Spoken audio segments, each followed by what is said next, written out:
Os baixinhos, na maioria das vezes, são alvo de brincadeiras e apelidos. Muitos gostariam de ser um pouquinho mais altos. Quem nos mandou a sugestão deste tema foi o Luiz Manuel, de Uberlândia. Luiz acha que é baixo. Eu meço 1,69 e gostaria de ser mais alto. Na escola, isso era um problemão. Eu era o primeiro da fila, em fila indiana. E meus amigos davam tapa na cabeça, falavam, ó, o Nanico, baixinho, que é o primeiro menino mais baixo da sala, então eu sofria com isso. Ele fez várias tentativas para crescer um pouco mais. Eu procurei vitaminas, dietas, alimentação, muitas. Procurei um endocrinologista, fiz exames das extremidades da mão para ver se a cartilagem estava aberta ou fechada, e a endocrinologista disse que eu não ia crescer mais que 2 centímetros. Apostou no esporte. Vôlei, basquete, não deu certo. O que deu certo bastante foi a natação, que eu convivia com outros garotos baixos e eu nadava junto com eles, e era bom que eu convivia com pessoas que eram boas no esporte que eu me considerava bom e tinham uma estatura minha, então eu me sentia bem. Um dos caminhos para dar um empurrãozinho no crescimento é o esporte. E um dos mais procurados pelos adolescentes é o basquete. Este preparador físico acompanha o dia a dia dos meninos do basquete. Segundo ele, os resultados são visíveis e ainda há outras modalidades que ajudam no crescimento. Vai ajudar, assim como outras modalidades que têm um impacto no solo, como o próprio vôlei, a corrida, o futebol, porque o impacto no solo ele vai auxiliar na absorção de cálcio pelo sistema ósseo. E isso não significa que a pessoa vai virar um gigante, né? Mas que vai auxiliar a nível de crescimento, alguns centímetros a mais ou a menos ali. Isso pode acontecer, mas não que vá tornar a pessoa mais alta do que ela tem uma pré-determinação genética.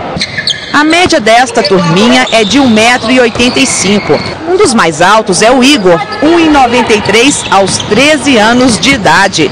Procurou o esporte por conta da altura e o resultado veio rápido. Em um ano eu faço a diferença na quadra. A altura quase impediu o Leonardo de continuar no basquete. Ele falou que eu era muito baixo para jogar basquete, porque tinha outro cara da minha função com 2 metros. Aí eu esperei isso, fui treinando, agora em quase todos os jogos estou jogando. Hoje, Luiz, aos 18 anos, fez as pazes com a altura. Hoje eu saio com meus amigos, tenho meu trabalho agora que eu vou começar, tenho a faculdade, então o problema é um detalhe, acho que cada um tem que se aceitar como é, baixinho ou alto, gordo ou magro, e ser feliz, como eu estou hoje feliz. Estou em paz, com certeza. Bacana. O que fazer para crescer um pouco mais? Comigo hoje a endocrinologista Maria Regina Gasparim. Bom, doutora Maria Regina, a gente viu aí que o Luiz resolveu o problema dele, né? Tá feliz, se aceitou, isso que é interessante também. Agora, tem uma preocupação aqui do Matheus, que nos mandou de Patos de Minas, por e-mail, a seguinte pergunta. Ele tem 15 anos e gostaria de crescer um pouquinho mais. Ele poderia fazer, por exemplo, o tratamento com hormônio de crescimento? O que você indicaria para ele aí? Então, Mônica, o crescimento, assim, é importante falar como que é o desenvolvimento normal desse crescimento. Ele começa desde intraútero, né, quando a criança está no útero da mãe, e vai se desenvolver no decorrer da vida. Uhum. Quando essa criança entra na puberdade, que é a fase que ele vai começar os hormônios, no caso o menino os hormônios masculinos, que vai aumentar o tamanho dos testículos, pelos, tem um estirão da puberdade, que é a fase que ele mais cresce, e depois vai diminuir, desacelerar esse crescimento até uma fase que há o fechamento das cartilagens de crescimento do osso.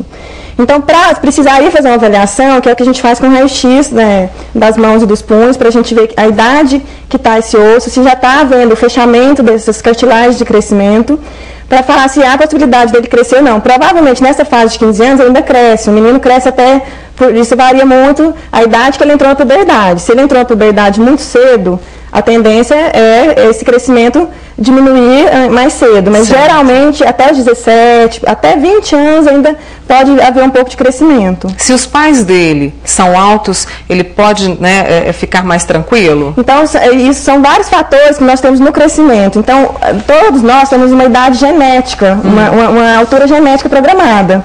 E o que a gente pode fazer é fatores que vão ajudar a nós chegarmos nessa idade genética. Então, tem alguns fatores que vão impedir. Então, se é uma criança que tem algum problema de saúde, que tem internação frequente, crianças desnutridas, criança que passou por algum tipo de distúrbio psicológico, algum trauma, que nós falamos de baixa estatura psicossocial, também pode impedir esse crescimento. Inclusive, tem a pergunta da Ana Bernardes, que nos mandou pelo Twitter: a violência doméstica realmente pode atrapalhar o crescimento da criança? O que faz nós crescermos, o principal hormônio é o hormônio do crescimento, e tem alguns fatores que estimulam. Então, o exercício é um deles, uma alimentação balanceada, rica em proteína, o cálcio, então a ingesta de leite, de derivados de leite é importante para fortalecer, porque é o osso que está crescendo e ele é principalmente feito de cálcio. Certo. Então, assim, fatores psicossociais também podem inibir o hormônio do crescimento. Então é bom, né, atenção a isso. A Aline de Divinópolis quer saber se o filho de 8 anos, que tem 1,20, não é muito baixo, e o pai e a mãe são altos. Para a gente avaliar, precisa ver, assim, a gente tem que avaliar com algumas consultas, toda a história desse paciente, qual foi o peso que ele nasceu, a altura que ele nasceu, porque tem crianças que nasceram pequenas para a idade gestacional, que às vezes vai ter uma altura menor, né, que às vezes pode, tem como nós fazermos às vezes o tratamento. Precisaria, a gente calcula essa estatura-alvo, que é a estatura genética programada, através da altura do pai e da mãe. E tem crianças que antes da puberdade, que diminuem muito o crescimento.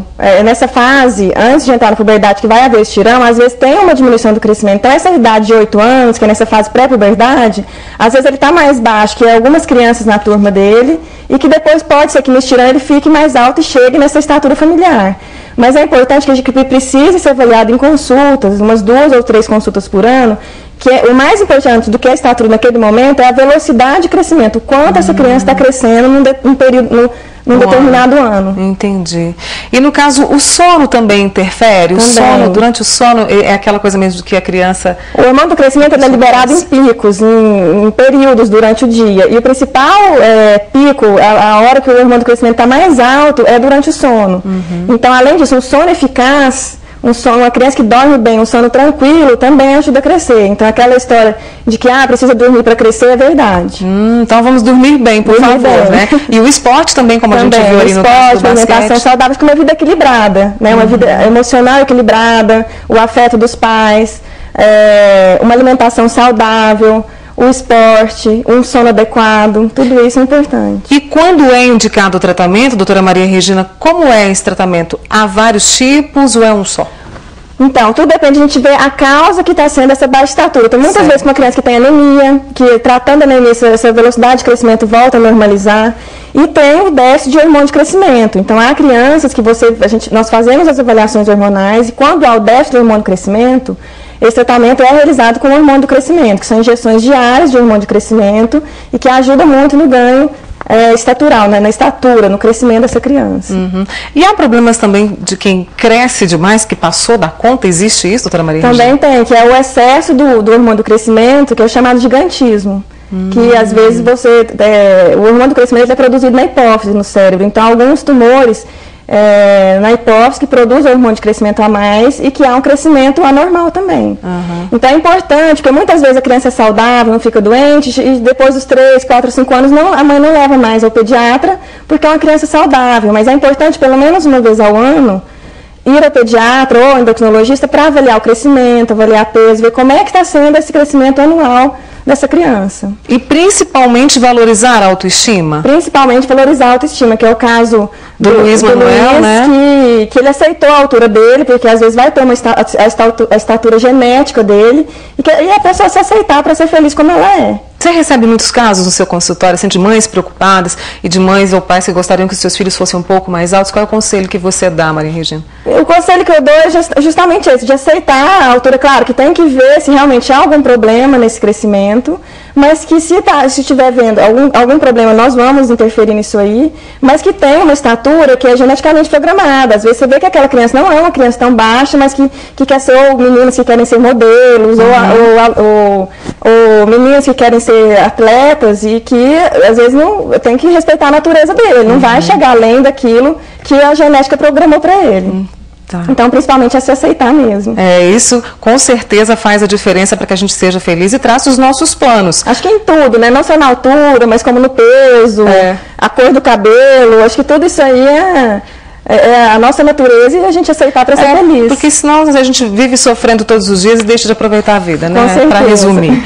Eu conversei com a endocrinologista, a doutora Maria Regina Gasparim. Obrigada pelas informações aqui. E quero agradecer principalmente a Gabriela e o Luiz Manuel, que nos mandaram as 2 sugestões de hoje. E você pode fazer o mesmo. Você pode mandar as suas sugestões, as suas perguntas, pode ficar mais perto da gente. É só escrever um e-mail para bemviver, tudo juntinho, @tvintegração, sem o cedilho, .com.br ou ligar para o nosso portal de voz 4005-1771. A gente quer isso, que você fique cada vez mais perto do bem viver e nos ajude a fazer o programa, tá certo? A gente fica por aqui. Aproveite bem o seu fim de semana. Tchau!